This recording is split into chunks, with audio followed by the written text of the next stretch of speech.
47వ అధ్యాయము.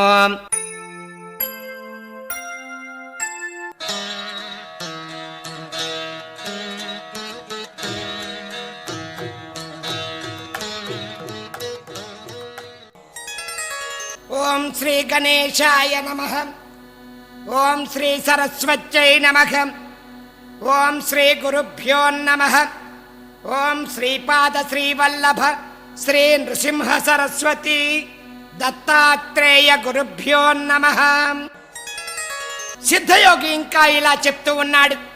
ఒకనాడు శ్రీగురుడు మఠంలో సభాస్థానంలో కూర్చొని ఉండగా 7 భక్తులు వేర్వేరు గ్రామాలకు చెందినటువంటి వారు వచ్చి శ్రీవారి దర్శనం చేసుకున్నారు. వారు స్వామిని దీపావళికి ముందు వచ్చే ధనత్రయోదశి పర్వదినాన తమ తమ ఇళ్లకు భిక్షకు ఆహ్వానించారు. అప్పుడు వారి ప్రార్థనను విన్నటువంటి స్వామివారు నవ్వుతూ, నాయన్లారా, ఒకే సమయంలో అందరి ఇళ్లకు భిక్షకు రావడం ఎలా సాధ్యమవుతుంది?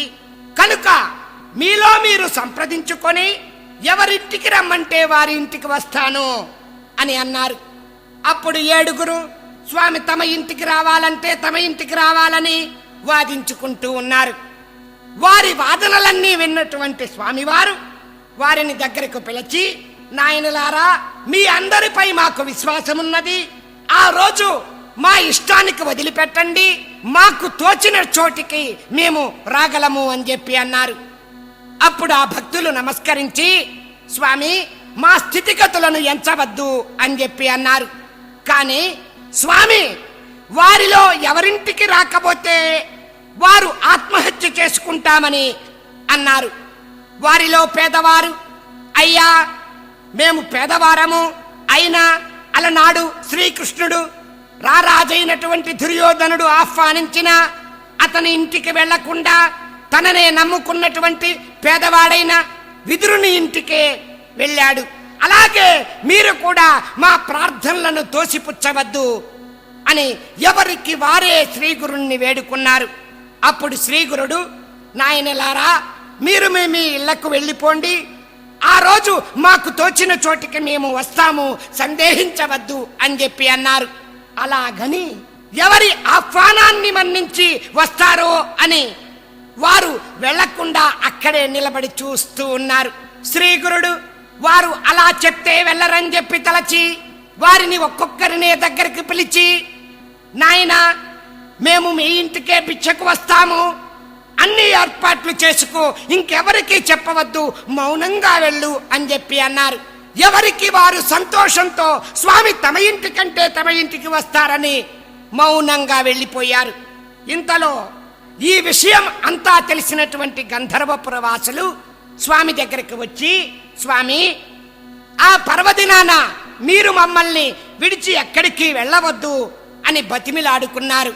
స్వామివారు నవ్వుతూ, మేము ఎక్కడికి వెళ్ళము, ఇక్కడే ఉంటాము అని మాట ఇచ్చారు. చివరికి ఆనాడు రానే వచ్చింది. 7 గ్రామస్తులు శ్రీగురుడు తప్పక తమ ఇంటికే వస్తారని చెప్పి తలచి ఎవరికి వారు ఎంతో ఘనంగా తమ సామర్థ్యాన్ని బట్టి ఏర్పాట్లు చేసుకున్నారు. స్వామివారి రాక కోసము ఘన స్వాగతము, పూజకు అన్ని సిద్ధంగా చేసుకున్నారు. కానీ గంధర్వపురంలోని శ్రీగురుడు మాత్రము ఆ గ్రామాన్ని విడిచి ఎక్కడికి వెళ్ళలేదు. ఆనాటి సాయంత్రము మంగళ స్నానం చేసేటటువంటి సమయంలో శ్రీగురుడు 7 రూపాలలో 7 గ్రామాలకు వెళ్ళారు. అయినప్పటికీ 8వ రూపంలో గాన్గాపురంలోనే ఉండి అక్కడి వారి పూజలను అందుకున్నారు. కొద్ది రోజుల వరకు ఆయన ఒక గ్రామానికి వెళ్ళిన సంగతి మరొక గ్రామానికి పొక్కకుండా రహస్యంగా ఉండిపోయింది. కార్తీక మాసంలో కార్తీక పూర్ణిమ దీపతోరణాలను సమర్పించుకోవటానికి అన్ని గ్రామాల నుండి భక్తులు గానగాపురం చేరుకున్నారు. వారు అంతకు ముందు 15 రోజుల క్రిందట తమ గ్రామాలలో జరిగినటువంటి ధనత్రయోదశి ఉత్సవం గురించి చెప్పుకుంటూ ఉండగా ఒకరి మాటలు ఒకరికి నమ్మలేనివిగా తోచాయి. ఎవరికి వారు శ్రీగురుడు తమ ఇంటనే పిచ్చ చేశారని, తమ పూజలే అందుకున్నారని వాదించుకుంటూ ఉన్నారు. అదంతా విన్నటువంటి గంధర్వపుర వాసులు, ఏమయ్యా, మీకేమైనా పిచ్చి పట్టిందా? స్వామివారు ఆనాడు ఎక్కడకు వెళ్ళలేదు, మేమే ఆనాడు స్వామివారికి ప్రత్యక్షంగా పూజ చేసుకున్నాము అని చెప్పి అన్నారు.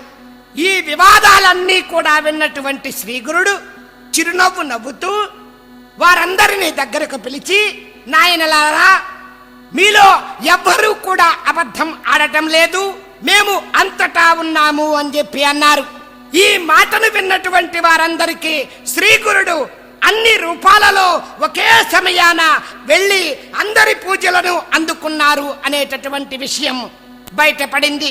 అద్భుతమైనటువంటి ఈ లీలను చూచినటువంటి జనమంతా హర్షధ్వానాలు పలుకుతూ జయ జయధ్వానాలతో శ్రీగురుణ్ణి కీర్తించి ఆయనకు పాదపూజ చేసి హారతులిచ్చారు. చూచావా నామధారక, శ్రీగురుని యొక్క మహిమ ఎంతటితో! ఆయన మానవ మాత్రుడు కాడు అని సిద్ధయోగి నామధారకునితో చెప్తూ ఉన్నాడు. ఓం శ్రీ దత్తాయ గురవే నమః, ఓం శ్రీ పాదస్వామినే నమః, ఓం శ్రీ నృసింహ సరస్వత్యై నమః, ఓం శ్రీ పాద శ్రీవల్లభ శ్రీ నృసింహ సరస్వతి దత్తాత్రేయ గురుభ్యో నమః.